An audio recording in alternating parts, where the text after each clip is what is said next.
Welcome to Study Session 6, the uses of information services. Introduction. Counselors are required to give information service out.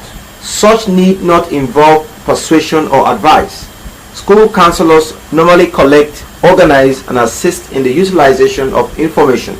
Information can be gained directly through sensing environmental objects or events that can be acquired verbally, by hearing what others say, and by reading. In this study session, you will learn about the information services, the uses of information, and the problems inherent in sources of information. Learning outcomes. At the end of this study session, you should be able to 1. Define information services. 2. State the uses of information. 3.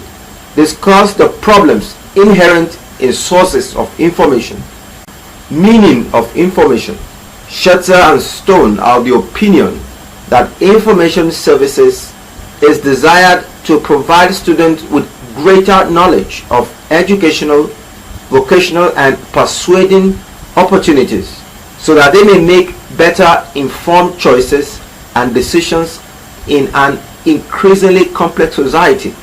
Webster's Dictionary 1966 defined information as knowledge given or acquired in any manner or any body of facts that are governed in a way as by study, rewarding, observations, hearsay, and so on. It is difficult for a student to make an adequate adjustment without knowledge of the complex occupational, educational, and social environment in which he lives. Types of information. 1. Educational information. According to Norris and our colleagues, 1960, educational information is valid and usable data about all types of present and probably future educational or training opportunities and requirements, including curricular and co-curricular offerings, for instance, and conditions and problems of students' life. Specifically, such data mentioned in this definition would acquaint students, counselors, teachers, and parents in the following. 1. School hours and regulation. 2. Available curricular offerings and subjects. 3. School clubs and social activities. 4. Values of education. 5. High school units, credits, majors, and minors. 6. Existing post-high educational programs. 7. The subjects required to go to college or post-secondary school educational institutions. 8. Requirements for entering post-high school educational institutions. 9. Cost of going to college or any type of post-high school training. 10. The educational or training required for different occupations. 11. The characteristics of different colleges and other educational programs. 12. Study habits and skills. 13.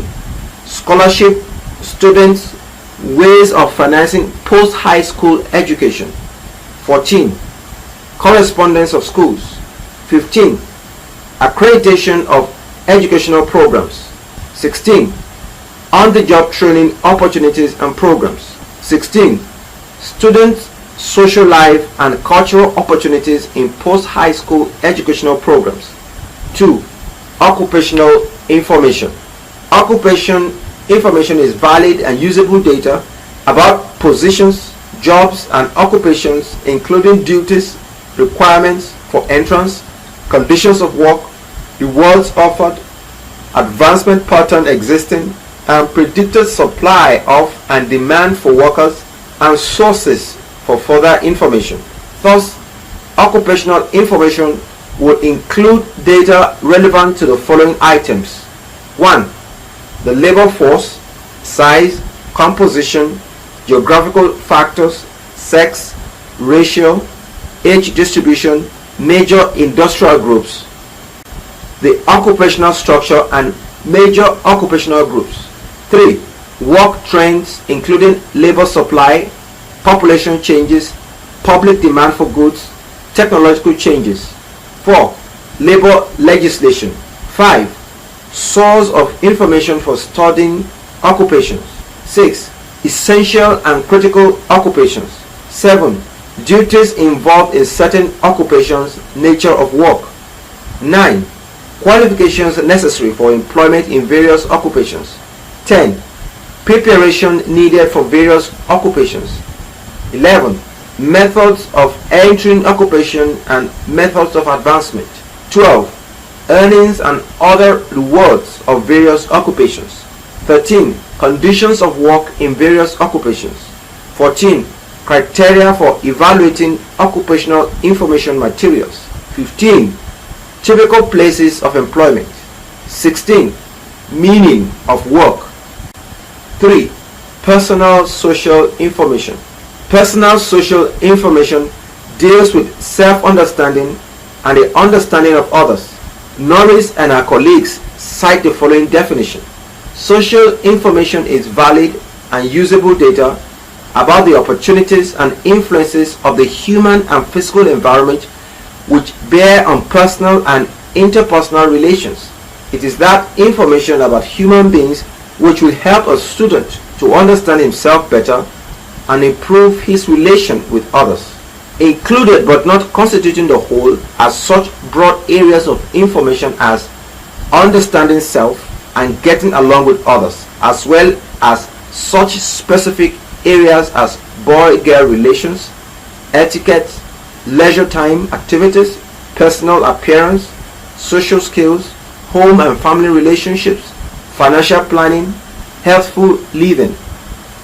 This definition indicates that personal social information service deals with such conditions and factors as the following. 1. Achieving self-insight and understanding. 2. Achieving mature understanding with the same and the opposite sex. 3. Understanding masculine and feminine roles. 4. Developing healthy personality. 5. Understanding one's behavior and one's characteristics. 6. Understanding how one differs from others and in what ways one is like others. 7. Understanding others' behavior and their needs. 8.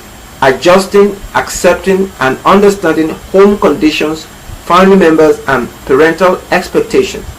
9. Social skills, commercial planning and leisure time activities.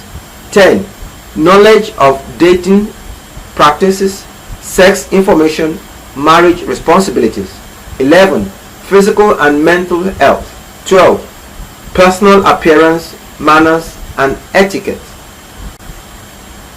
Objectives of information service in the secondary schools. The following are the objectives of information service in the secondary schools. 1. To evaluate one's self-perception of abilities and interests against actual occupational requirements. 2. To identify and demonstrate job acquisition skills. 3. To develop self-awareness and self-confidence in the individual's anticipated choice of occupational clusters. 4. To demonstrate beginning basic skill competency in skills basic to the choosing occupational cluster. 5. To develop an appreciation for the need of all occupations and the importance they have in an ongoing society. 6.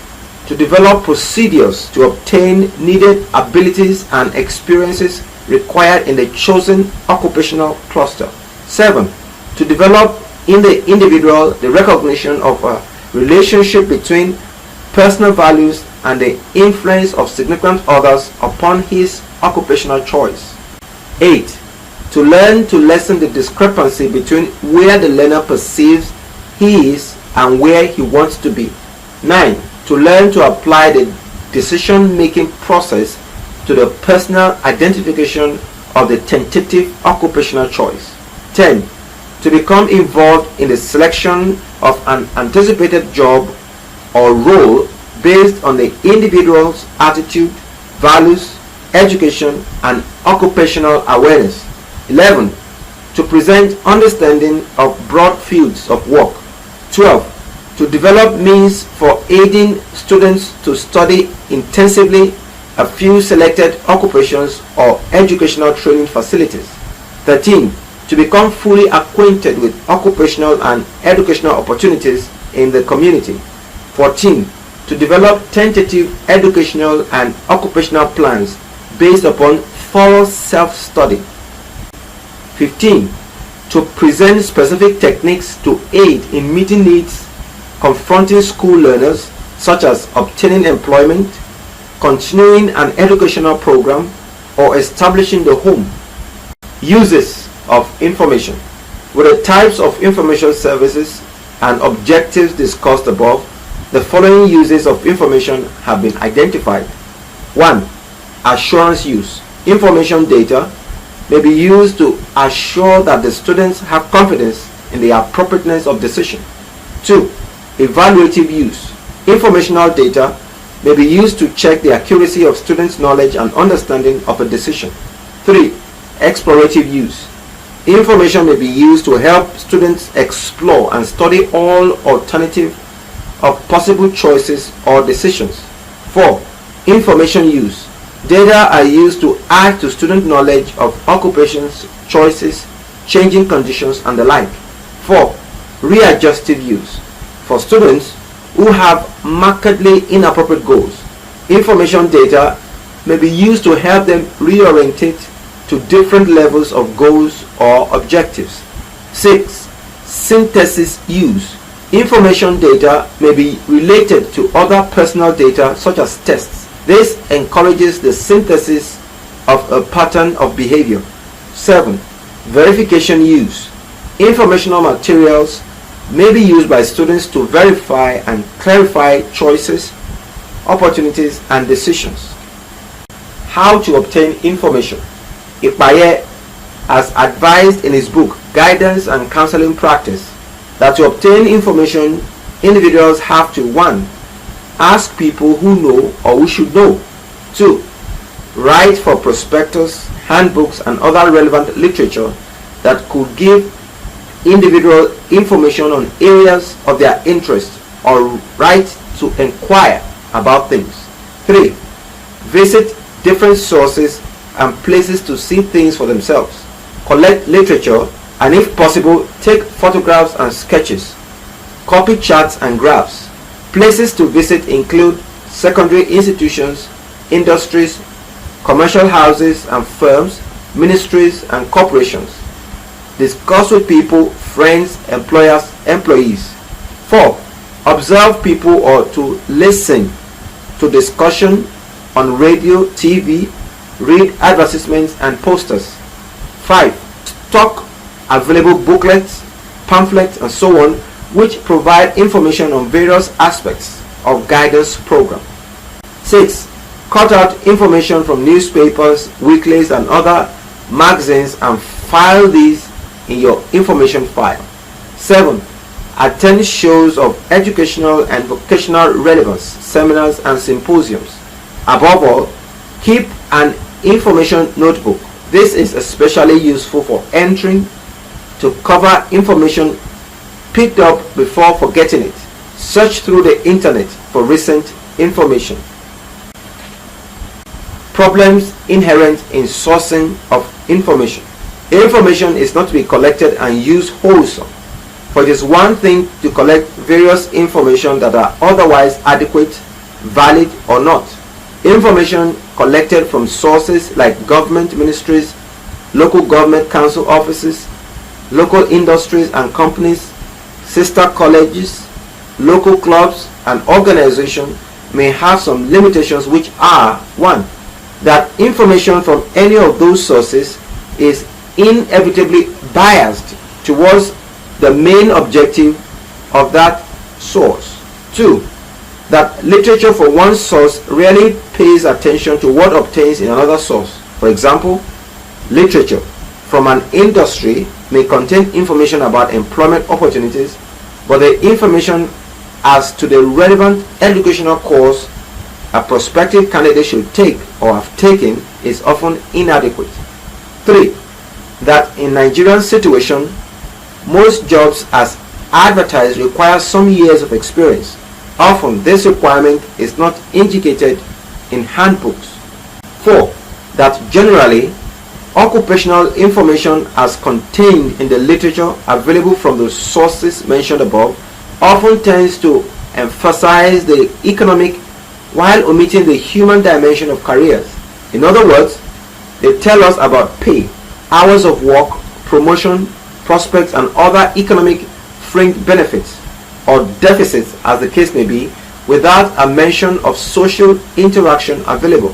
Those pertain to the kind of social atmosphere available for work, the kind of personal relationship that exists, opportunities for initiative and self-expression, opportunities for cooperation, for involvement, for personal decision taking, for associating with co-workers during and after official hours of work. 4. That educational information as contained in college, university handbook, JAM brochures, and so on tend to be strong on the content, type and quality and duration of courses available and number of credits required for admission, but abysmally weak on information as to the careers they lead to. The school counselor should bear in mind all the issues raised above in the provision of educational, vocational, and personal social information to students. It should be noted too that information may be used through audio-visual aids like tape recorder, overhead projector, radio and TV, film strips and slides, funnel graph and magnetic board, and through incorporating information in the teaching of subjects. One useful way of helping students to relate their course offerings to possible career opportunities is to expose them to subject combination they can offer that can lead them into careers they aspire to undertake in the future. Summary of study session. In this study session, you have learned that 1. Information is defined as the knowledge given or acquired in any manner or any body of facts that are gathered in a way as by studying, rewarding, observation, hearsay, and so on. 2. To obtain information, individuals have to ask people who know or should know, write for prospectus, handbooks, and other relevant literature that could give individual information on areas of their interest, or write to inquire about things. 3.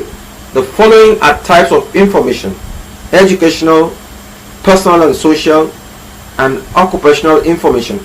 4.